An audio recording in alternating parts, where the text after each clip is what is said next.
Hi, Hello, Jen. everyone. It's You Stephanie. just got back from a trip. I'm on a trip. Yes, I got back like 15 hours ago. Oh, thank you. This And is of how course, lovely. Thank you. Look, this is how lovely of my trip. They aw, bring me over a water. They're I so love sweet. that. I Yeah, love so that. you just got back from, tell us about it, Jen. I want to know. Oh, This is well, very relevant. so I would say it's really what's really cool as an author. I mean, one, you need to pour into your creative well.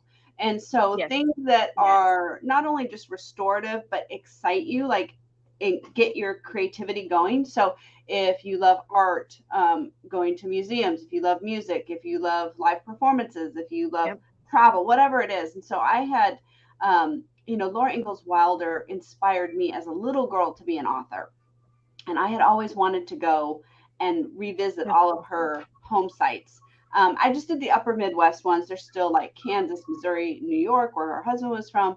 There's certainly plenty of them. And the Memorial Society that runs all of them does a fantastic job of keeping them up and updated. I mean, actual letters, actual things, artifacts from the family, just really fun stuff that is Hmm. inspiring and Yep. exciting. And these are in little tiny towns. I mean, Dee Yep. Smith, South Dakota was the biggest one.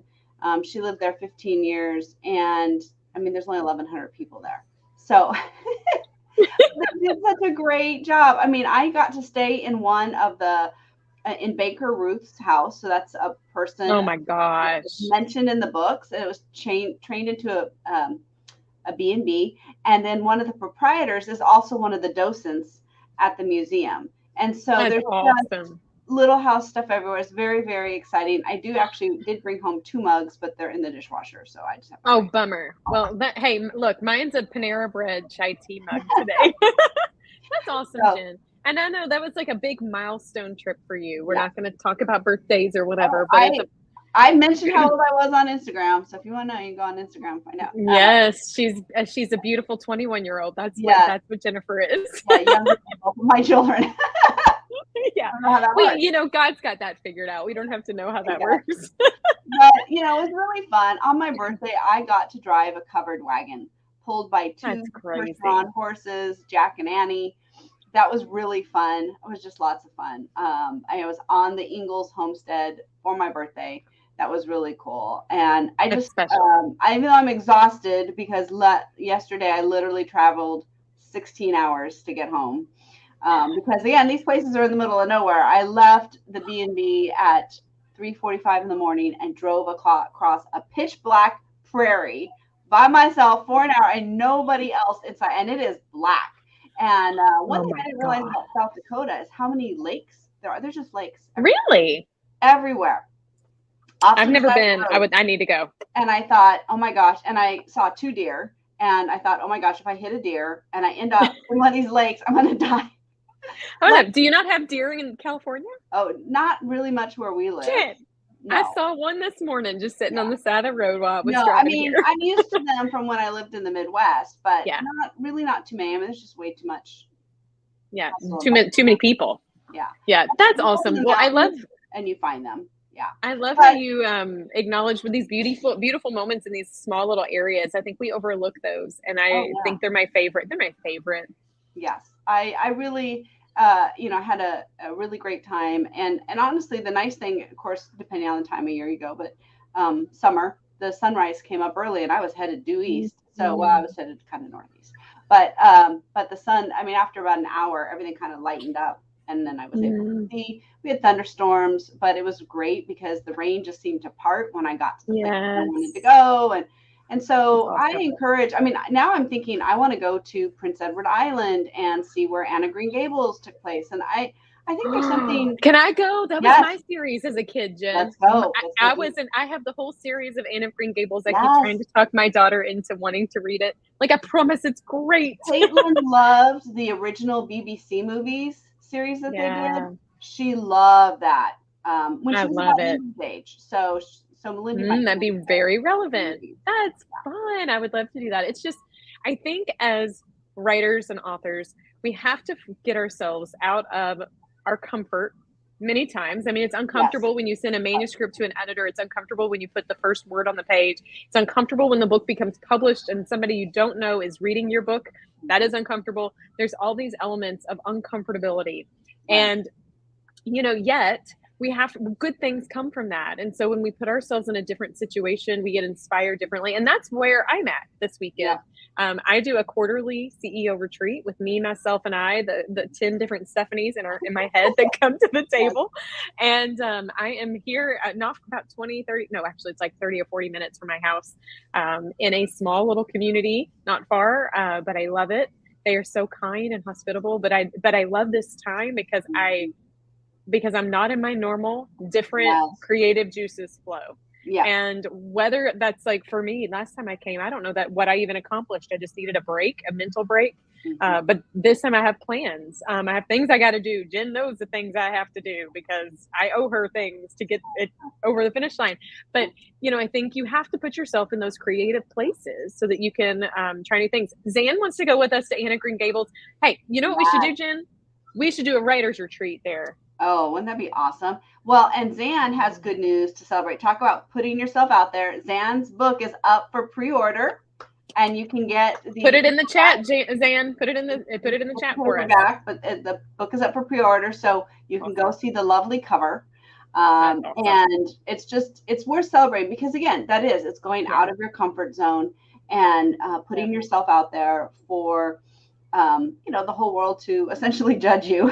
And but they won't, because it doesn't matter. Like, don't let that. You have to be rooted in who you are. And that's why I think some of these retreats and going away and refilling that well, I noticed when my margins started getting super, super thin, I just didn't have a lot of patience and energy to deal with the ups and downs, right? And so this regular refilling, even if it's just, and when my kids were younger and I didn't have the ability to go away, I would literally take one day a month while they were in school. And that was my sort of retreat. I called it my day of solitude. I turned my phone off. I didn't get on my computer. I just got into my, journaled and did the things I wanted to do, to think, to take a walk, so sometimes it doesn't have to be a big thing. You might just need to go out of your normal routine and get just some fresh air. I love being in nature. That's really fantastic, but also museums. And we are coming into a season where there's a lot of outdoor music, and I love that. I love music in the evening under you can't really see the stars, but theoretically under the stars. And so think of those things that refill your well, even if it's just going to a coffee shop, getting your favorite drink and reading your favorite book. You need to refill that, because otherwise it is really hard. Writing burns so many calories in your brain. And if you don't, and you're emotionally vulnerable too. So if you don't get that all filled up, you are not going to be able to continue on this journey. It is not the easiest journey in the world. There's easier ways to make money. That is for sure. But none that I don't think are as quite as fulfilling. I mean, there are things that are very but this is fulfilling. Well, I'm excited we're here. I'm excited. Yesterday I texted Jen. I'm like, are you going to feel like a human in the morning? Like, do we need to cancel? Like, I will be there for my people. We will be here. So I'm excited. Wendy is tuning into, just so you guys know, LinkedIn's acting funny. So message us. We can see it. If you have questions or comments, we might not be able to comment back, though. I don't know how it's acting based on this, but Wendy said that she can't wait to learn some tips. So I just wanted to remind those who are tuning in, if you have questions, let Jen and I know. We are so happy in real time to answer questions you have, and questions that are like burning or you don't know who else to ask. We want to be that for you. And so today, Jen closes up our series on editing here. I'm sure we'll bring it back again because editing is a part of everything. It is. It really is never ending. I was telling somebody that I have a book, one of my first books, so it's been out 5 or 6 years. And I had a reader send me a list of typos she still found in it. And I'm like, oh my gosh. I thought it was so funny because I was like, oh my gosh, that book went through 6 editors, like all my books do. And it just goes to the point of the brain wants to see what should be there instead of what's there. And they were things like a word was missing, or a letter, something like that, right? Where, I mean, even once she showed me, you still couldn't find it. Going back and going, what? Wait, what? I know. What is that? So, it's crazy. Yeah. So, I mean, it's very, very important. And this is the wonderful thing with self-publishing. That's great. I'll make changes to the file, re-upload the file. No big deal, right? And the funny thing is, very few people will notice because their brains will do the same thing. I mean, clearly, over the past 5 or 6 years, and the thousands and thousands of people who have read that book, I mean, maybe other people found it and didn't bother to tell me, but this person bothered to tell me. And so I just laughed at it because I think there's definitely, I don't think there's a book out there that is perfect because there's not. Works that way. And I just find that fascinating, to be honest, that the brain can do that for you. And so use all the little tips and tricks. This is a great place where having your computer read it to you is a great, because it's a robot. It doesn't know what's supposed to be there, right? I love tools like Grammarly, Pro Writing Aid, Perfect It for people on these types of things. Again, kind of deal. They are, it's a computer. And so it doesn't have, now granted, it's going to have other issues. So you still need, it's one tool in your whole toolbox, but make use of it. And then my other trip I like for this is, it's kind of my last ditch thing, but when I have it done, I take it to Staples or Office Max or Kinko's, whatever you've got around you. Because if you're writing a novel, I mean, that's a lot of pages to run through your printer, right? It's cheaper to print it off somewhere else. It's cheaper to have someone print it for you. And there is something about seeing it on a printed page when you've just been seeing it on the screen that really helps you look at it in a different way. And so I like to clear off a weekend because my goal is to read it in as much of one sitting as possible. And sit down with a red pen and a good drink and comfy chair and bleed all over it, Jen. Right? Bleed all over it. What I like to do is I'm looking, actually more than looking for typos and things, I'm looking for flow. Right. Because when you're writing in chunks, right? And then you've gone back and revised and you've been back and forth through it. And so what's in your head. And I'm looking to see, did I get that on the page? Did the character grow appropriately? Did I bring up a plot point and then drop it? Or in nonfiction, does the journey I promised the reader actually pay off? Or did I start talking about something and then never really fully developed it? Yeah. Whatever it might be, I'm reading for that whole sense of flow, because you will have readers who will sit down and binge read your book and they're going to have that experience and you want to have that same experience. So I take my red pen and I take some Post-its and I'm not looking for, the minute stuff. I'm circling things so I don't have the flow. I don't necessarily even try to rewrite it or make editing changes. Yeah, you just notice the thing. Noting it, right? Oh, this was an awkward sentence. I need to go back and fix it. So I'm just circling it or I'm putting a little Post-it note on it so I can come back. But that has been a fantastic trick for me, especially if you can let it sit for a week or two before you come to it with some fresh eyes. You do need fresh eyes. So there's a couple people who have posted in the chat. Wendy posted in her first book, and Wendy, I say first because I got plans, I got plans for you, girl. But in her book, Making Flex Work, which is great, she found a typo, but it's interesting. It was 2 words that became a compound word because of the space. Right. At least it was a real word, right? Not something made up. And that's it. What I'm finding, and actually the author, Jen, that you and I are collaborating on, I just finished his book and I was surprised. I found 0 edits except for 1 or 2 small space things that only I probably would notice, but spacing matters. And if you are, depending upon how it's published, some publishers do justified, some don't. And so that also creates this spacing thing. Wendy said, stop it. Wendy just said her second book is in editing. I can't wait to hear about it. You must tell me all about it. Zan made a comment. I completely agree. Printed books are better when editing. So what I did on my last book, Emergence, is I didn't do it for me. I did it for my husband and a couple people I was having in my family do testimonials. But I did. I went to Kinko's or UPS or whatever the store was, and I had them print out a couple copies of it.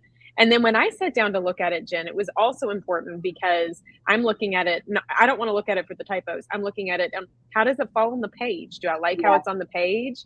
Do I have a full quote over here? Formatting. That's a whole other see that. form of editing, right? So it is. This is something most people don't think about. But whether you're doing traditional or self, you get something back. In the traditional world, they call it galleys. But what happens is this is after your book has been laid out. And it's in they might be on 8.5 by 11 pages, but it's formatted how it's going to be in the final book. Now, at this point, you're not fixing sentence structure. You're not rewriting. You're only looking for errors. And so we call this in our process, we call it a format check. And what we're looking for is interesting things in this particular check. Once you put things on the page, right, they look different. So when you justify the margins, you can sometimes have a series of hyphenated words, and that looks like a ladder. We call that a ladder. We don't want that. That looks weird, right? So we would highlight that and try to fix the sentence a little bit so it doesn't look like that. You want to make sure that the headers and the footers are correct for the chapter, for however you're aligning them. Are the page numbers correct? Does the page numbers go along with the table of contents? Did the table of contents end up being correct? If you're using footnotes, are they correct? Right? All those little minute details that don't show up until you now have this in this printed form, because every time someone touches your manuscript, people don't realize this, there's a chance for introducing error. Well, and that's what Wendy's saying right now. Wendy said, I'll put it up here. Wendy said that the space problem existed, or the space was there in the edited manuscript, but after layout, it wasn't. So you're right. Somebody touched it to get it to layout, which I mean, not right, wrong, or indifferent. It just happens. But you're right. We as humans are not perfect. We will make mistakes. And so when somebody touches it, this is why it's so, you get so tired of a book before it goes to the publisher, but you're like, you got to read it again. Yes. So many times. Again. Yeah. And you know, I'll give an example. I had my husband, I like to have somebody that's not me reading the book in the final, that I trust, right? So I have Corey always look at it. But I came back to him and I'm like, oh my gosh, I don't have a style guide for you. So you don't realize, like, I only do spacing on one side of the ellipsis, and I don't double space, and blah, blah, blah, like, you know, we need to spell out numbers now. And Corey's like, oh, I didn't think about that. Well, I'm halfway through. And I'm like, oh, I got to go back. So really, you have to do it. You have to do it. You do. There are going to be, and that style guide, that's a great thing to bring up. So your editing team may create this for you, but it's fantastic if you can start creating one. And really, it's just a list of things that are unusual about your manuscript. Names that are spelled, you know, how are names spelled, places, anything unusual. Do you capitalize certain words or do a certain emphasis because this term has certain meaning in your book? Do you like Oxford commas or not? Oxford comma or not, right? This is the one thing Stephanie and I disagree on. Do you know why though, Jen? Because my background's in PR, journalism, yours is in printing. Yeah, right. No. If you come from an AP background, you don't use the Oxford comma. If you come from a publishing background, you do. That's just I know how it is. It's just kind of funny to talk about that. It is funny.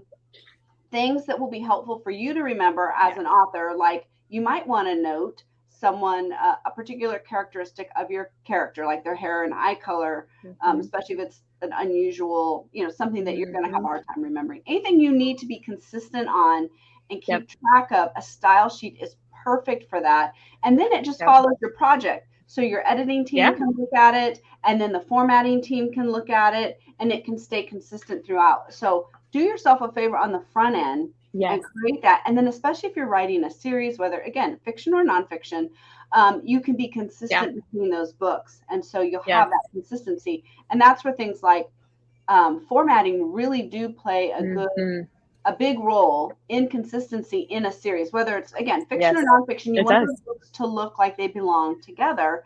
And the way you do that is how you lay them out, the cover, all that kind of stuff. So in that case, you would also maybe indicate font. We use this size font, we use this style of font. Or like trademarks or registered symbols. Like, I think any of that, I think back to, this is a decision I had to make in Make Your Author Impact. The word empower in Empower PR Group, the P is capital. The word impact is in the trademarking journey right now, author impact is, and when that is registered as a trademark or whatever I'm getting, Jen, I don't know enough about that. Right. But when I get that author impact itself, that phrase will be trademarked. That's a perfect example, because you treat the word impact, you spell it differently, you treat it differently, and same thing with empower. You use those differently, and you wouldn't want an editor to go in and go, why is the P capitalized in the middle of this word? It's not supposed to be. It's a perfect use of a style sheet. But I had to think about, this is something I had to make, and this is something in my style guide. I had to make the conscious decision. What happens if that word is the beginning of the sentence? Do I capitalize if I talk about, remember that? I was like, well, if I say something like impact is finicky, which is something I say. So I had to go, okay, what do I do? Well, I capitalize it, I think, but I had to think that through. Apple ran into that with the iPod, the iPad, the iPhone, right? The I is small, right? And so then again, how do you treat that? And actually, that's a pretty good example. If you go to big name companies, if you poke around their website, they usually do have a style guide on there for how to use their, they call it a brand style guide or something along those lines, branding. How to use their brand when you're talking about their brand. And they will talk about, yes, we require the TM, or we require the little R in the circle, or we require you to always call it, this particular thing. These are the colors that you should use. This is how you should handle our information. It's a great way to go and get an example of how to start with the style guide. Yeah. So I think, a big takeaway of our chat today so far for me is a style guide. If you don't have one, it will be a tool to help everybody, but it will be a tool to help you for consistency. And then, Jen, I want to go backwards. In the beginning, you mentioned a couple of systems or tools or like electronical stuff. Remind me of those, of a couple, like maybe your top three favorites. I would say probably the ones people know the most, Grammarly. Which is mostly spell checking. You can have it loaded on your computer. It'll spell check your emails and everything. And it does a little bit more than that, but that's kind of its main thing. It'll point out, did you use this comma correctly? Or I personally like to think Grammarly gets commas exactly wrong, just backwards.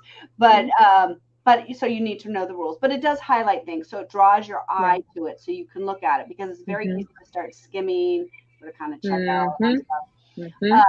Pro Writing Aid is more robust, so you have different levels of things you can turn on, different tools.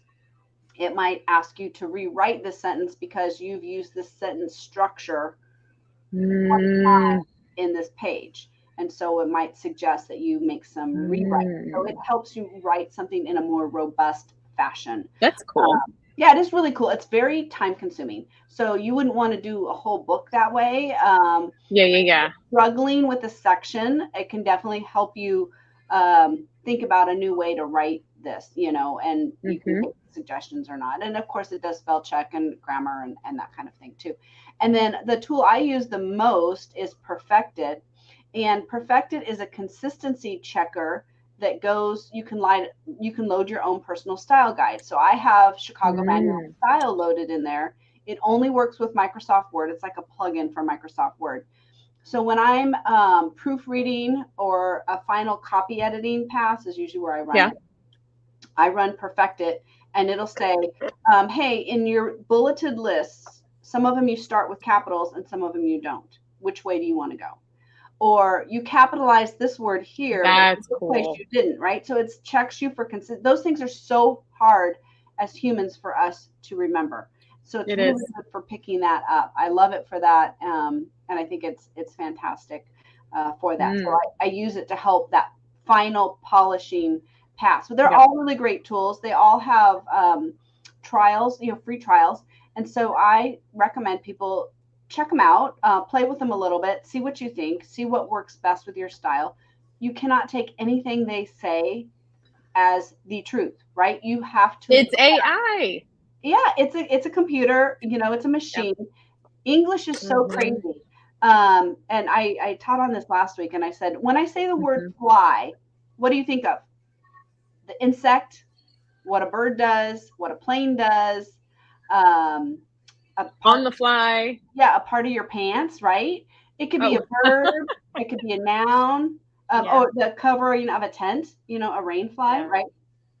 So we know what we mean from context, but computers aren't quite the same as humans in that. And so they don't always know, are you using it as a verb or a noun?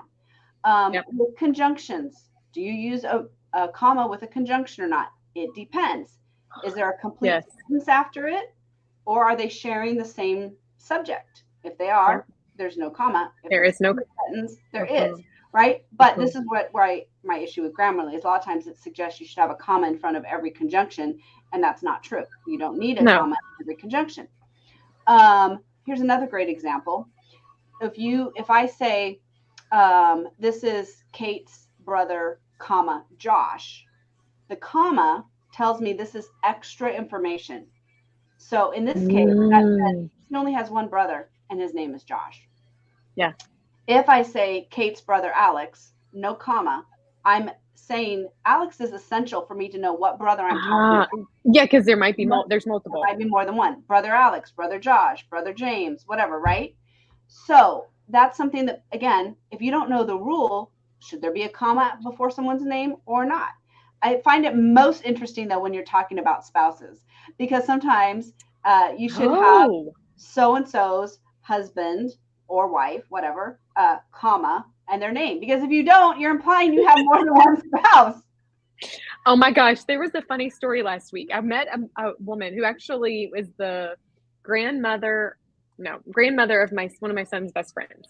Lovely human. We were at a birthday party, and when she saw me, okay, this was not planned, but she comes up and she starts flapping her wings like flying. So I didn't know. She's like, "Were you flying?" I'm like, "What are you talking about?" She said, "Last time I was chatting with your husband, you were flying." And I'm like, "I haven't flown, but whatever. I was out of town, probably at a CEO retreat." Right. Anyways, she said, I want a book.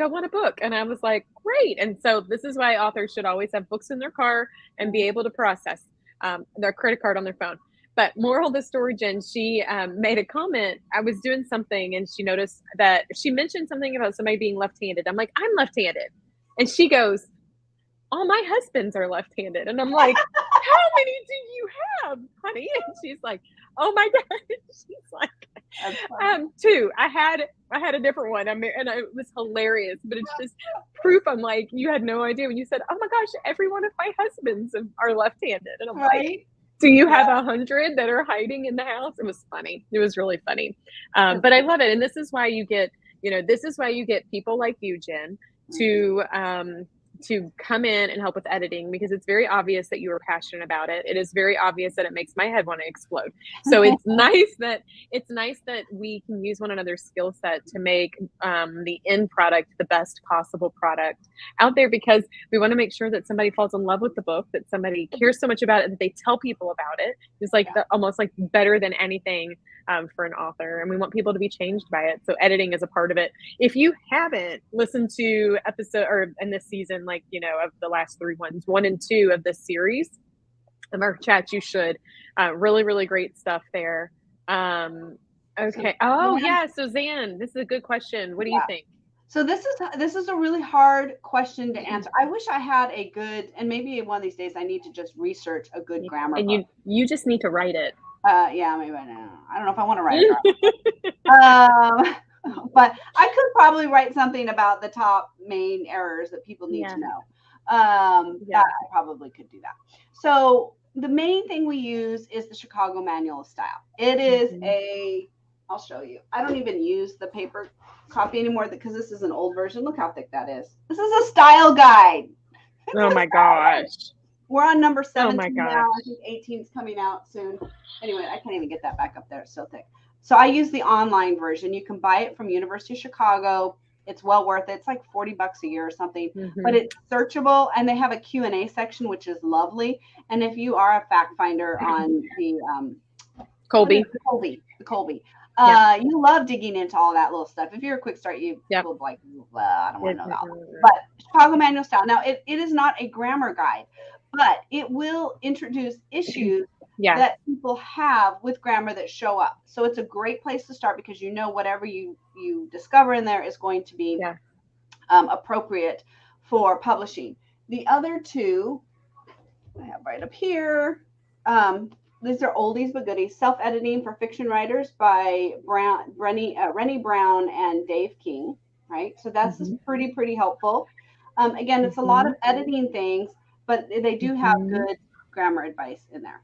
And then the old Strunk and White's Element of Style. Wow, this is, you can see how old this is. I paid $4.50 for it, probably when I was in college. Look how it's all yellowed. Oh my god! Anyway, we have newer versions of this. Don't get yellow pages. Just let it live long enough. It'll create their own. Yeah. Oh my gosh, the typeface is really old. It's probably been really updated. But I would say those are kind of the three in the classical sort of canon of editing and grammar and stuff in the publishing world. And so I would recommend those. But there's probably another one. And yeah, I should probably write it. These are the top things. Jen needs to write. Thank you, Zan, for that. We're getting Jen over to the nonfiction space a little more. Thanks for the push. So many things I need to write. There's a bunch. There's a bunch. I know. We've got a laundry list for you, friend. Okay. Well, since you shared that, maybe. Oh, she says Zan mentioned the Elements of Style, so she has that one. So that's awesome. Yeah. Okay, so next month we'll have a whole different series topic. I have to go and look. I'm not quite sure. Oh, that's funny. I'm sorry. I'm having fun in the chat. Wendy goes, I love cream paper. It makes me feel published instead of printed. Oh, see, everybody has a thing. So traditionally, cream is for fiction and white is for nonfiction. Just that's a traditional publishing thing. That makes sense. You can do whatever you want if you want. I mean, it's your book. You can do what you want in self-publishing space. But traditionally, and it is a weird, right? It's a weird signal to your brain.